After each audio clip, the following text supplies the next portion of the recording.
Well, they finally ripped the Band-Aid off the standard format. Badgermole Cub, banned. Gran-Gran, banned. Stormchaser's talent, banned. And of course, the thing that we all knew was going to happen, Fantasticar, banned. So let's talk about why these bans happened, what it means for the future of the standard format, and maybe what we can learn for our own games.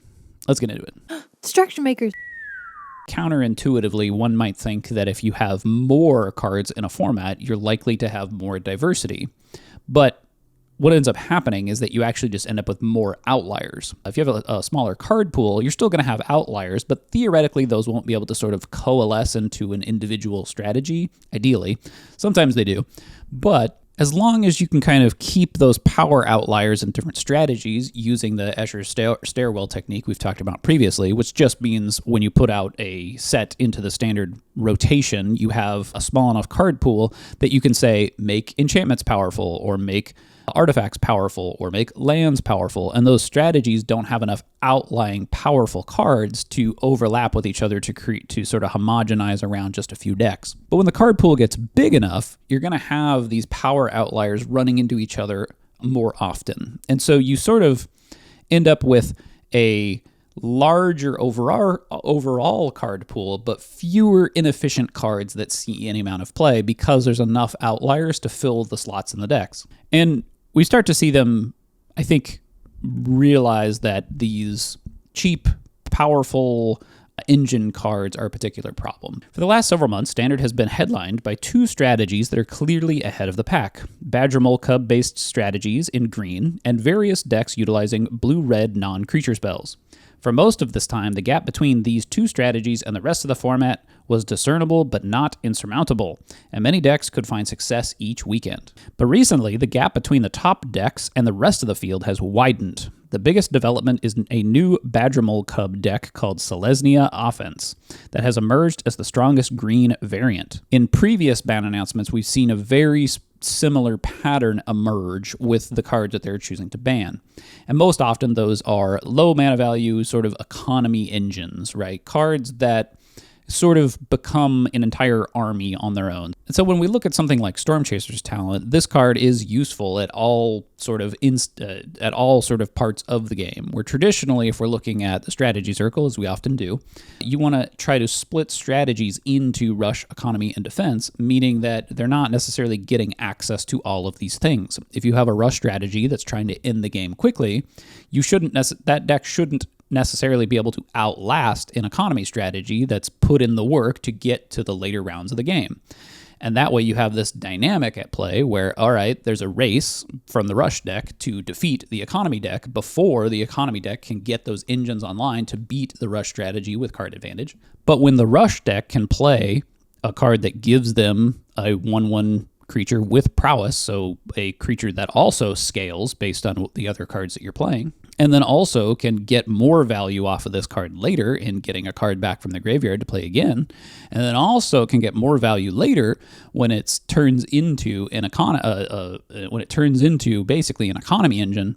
You get a card that is occupying way too many spaces on the strategy circle for it to be at a power level that makes sense for the standard format. And so we see also that Badgermole Cub is playing double duty, right? You're getting a creature that also can tap for mana, which means Badgermole Cub's ability applies to it. You're also getting Badgermole Cub.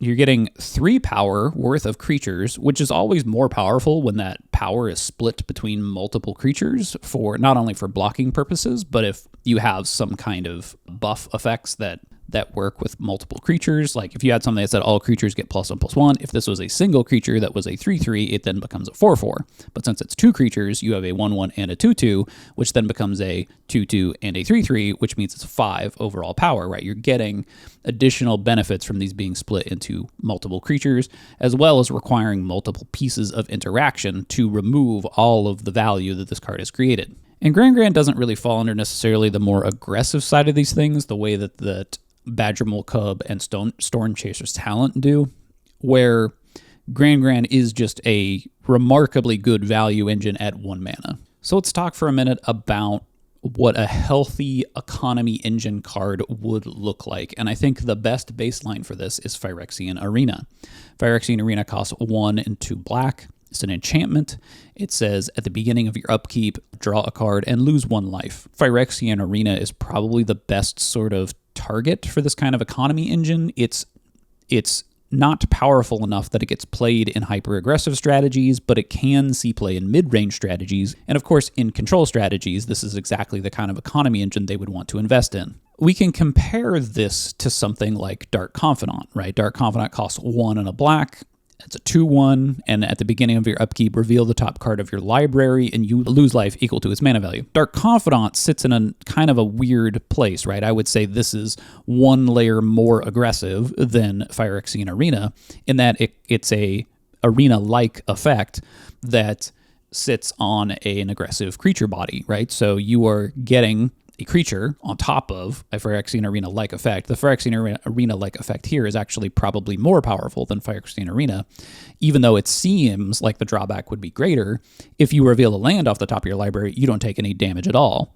And so I'd say as long as you're building your deck aware that the amount of damage that you're taking from mana values is scaling with the mana curve of your deck, I think Dark Confidant ends up in the situation where he is played in more aggressive decks, especially ones that want to have lower mana curves.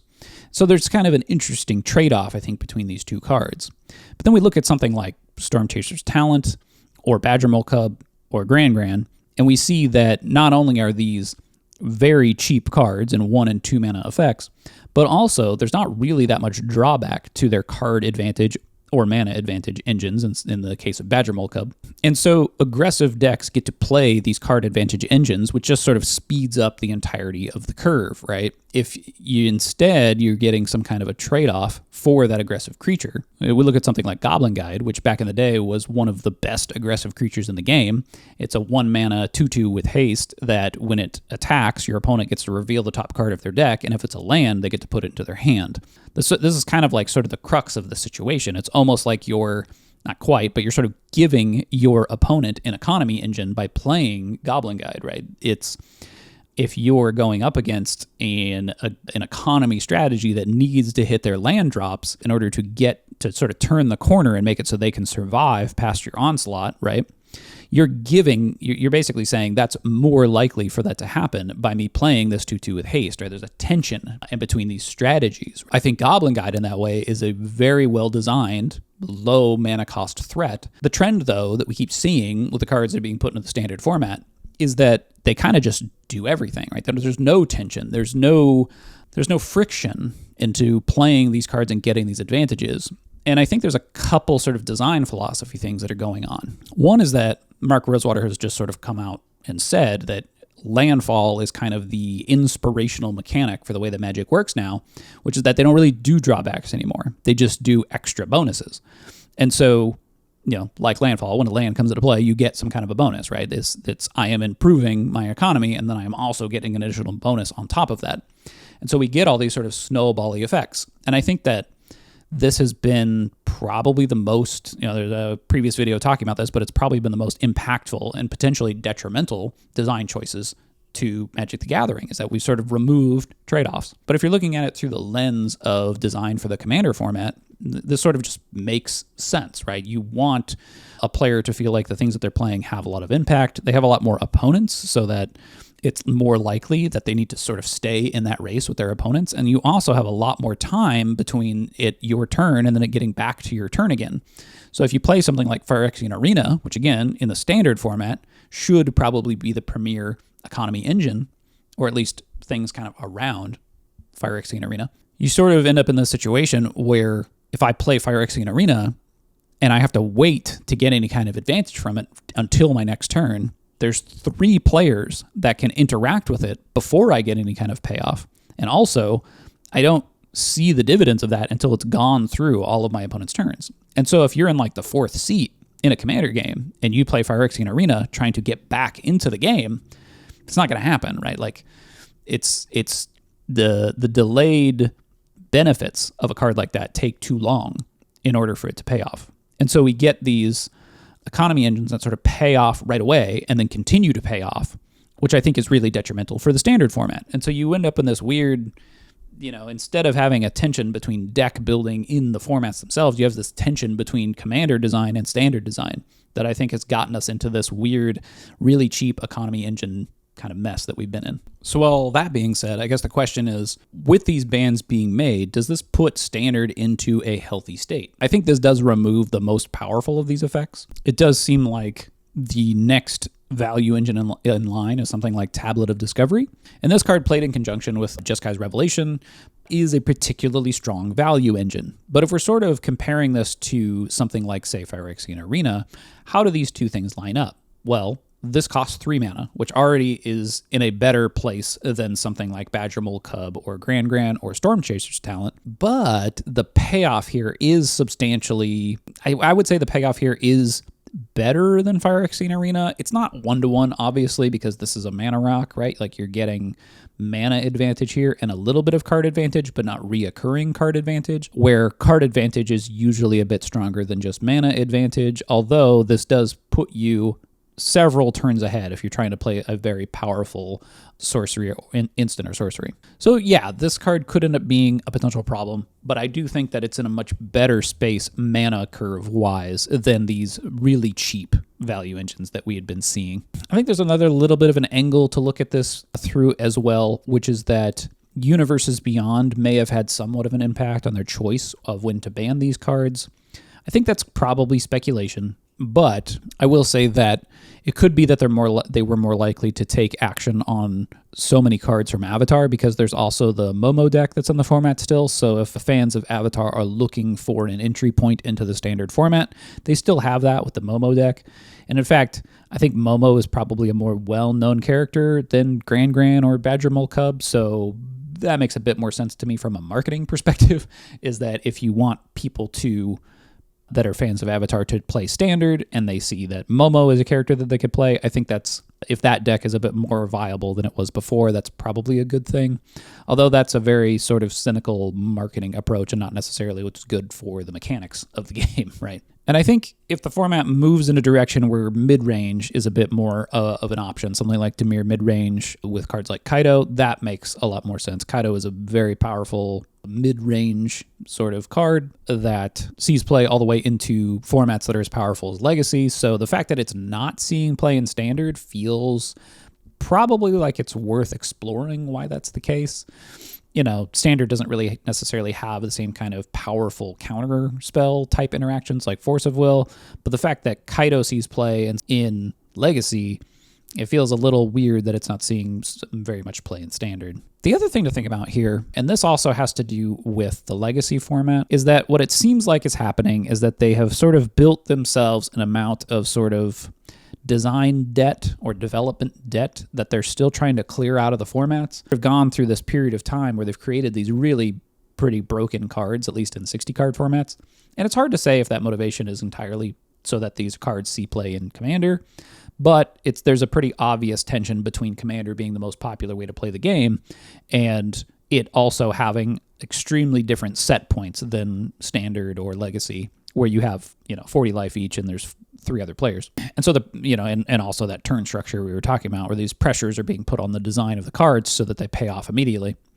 Not to mention you can only play one-ofs, but okay, whatever. We're digressing. Okay, so we're sort of seeing them clear out this amount of sort of design debt, right? Where they've created these cards that are so far outside of the power band of what these formats should be in, with the bands in Standard, but also the Fantasticar and Legacy and Vintage, that it's taken attention away from other problems that lurk under the surface. Where now that we've cleared out the really problematic cards, I think we'll probably see the next wave of problematic cards after this. I think generally in the Standard format, the 1-mana cantrip spells, like 1-mana blue spells in the Standard format, are probably way too powerful. Things like Boomerang Basics, and what are the other two? The draw cards, Sleight of Hand, and I can't remember what the other one is. These sort of, cheap blue cantrips have been problematic in the past with things like Ponder and Preordain both being in the format at the same time, and that ends up usually making blue decks way too consistent. So I do get the feeling that we will continue to see blue as being powerful in the format. Oh, surprise, surprise.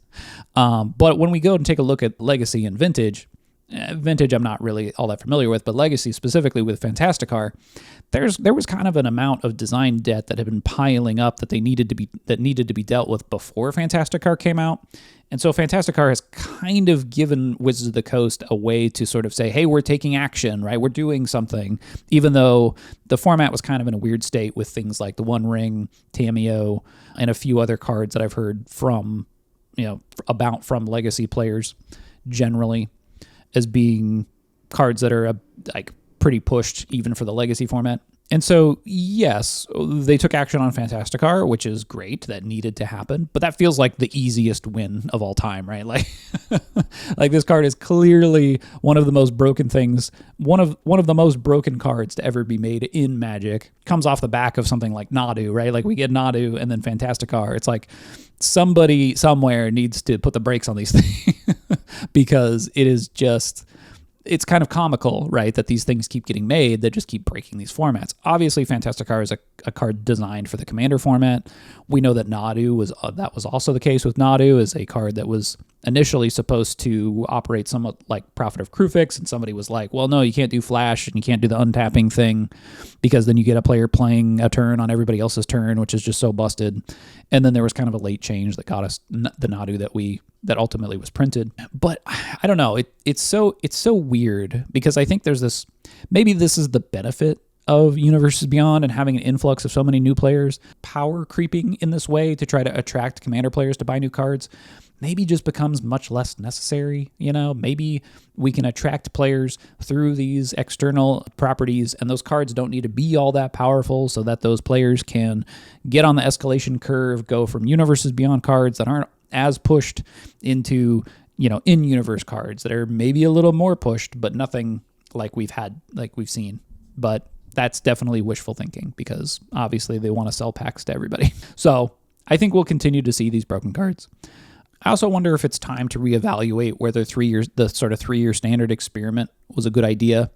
Maybe we're not quite there yet to be able to declare that this was a bad decision generally, but I think it's, if we look towards the past with formats like Extended, Modern was relatively healthy for a period of time, but when we're sort of looking at these larger formats with so many cards, I think that it's very difficult to make sure that there isn't too many power outliers that don't coalesce into an individual strategy.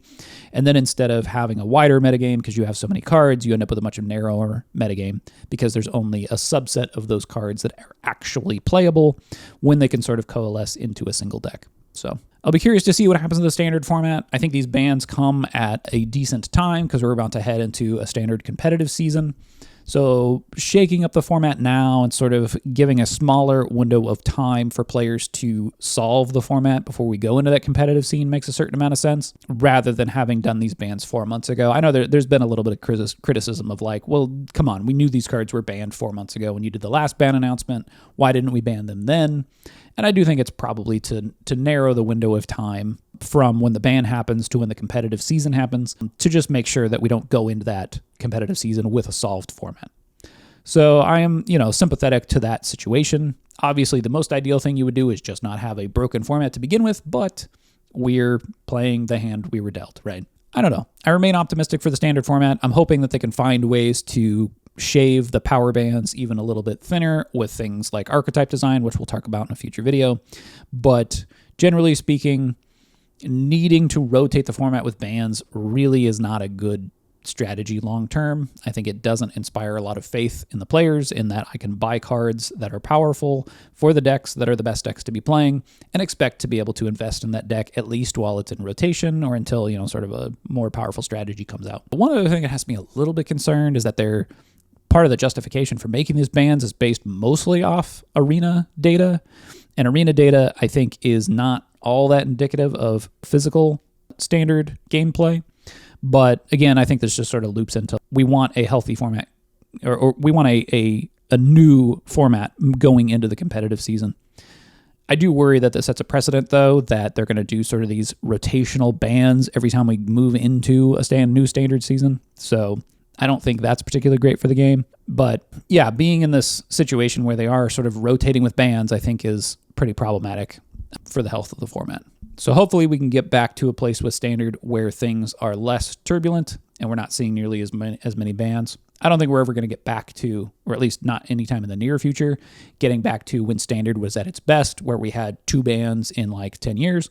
But I think, some amount of bans is relatively healthy, but the amount that we've been seeing, I think, has been way too much. So I feel like Standard is probably the sort of illusion of Standard, I think, has kind of been broken. So it's hard to get players to agree to a rotating format at this point. But I don't know. We'll see. But yeah, make sure you subscribe to the channel. If you're working on a game or you want to help others test their games, you can join our Discord. The link's in the description. Thanks for watching, and I'll see you next time.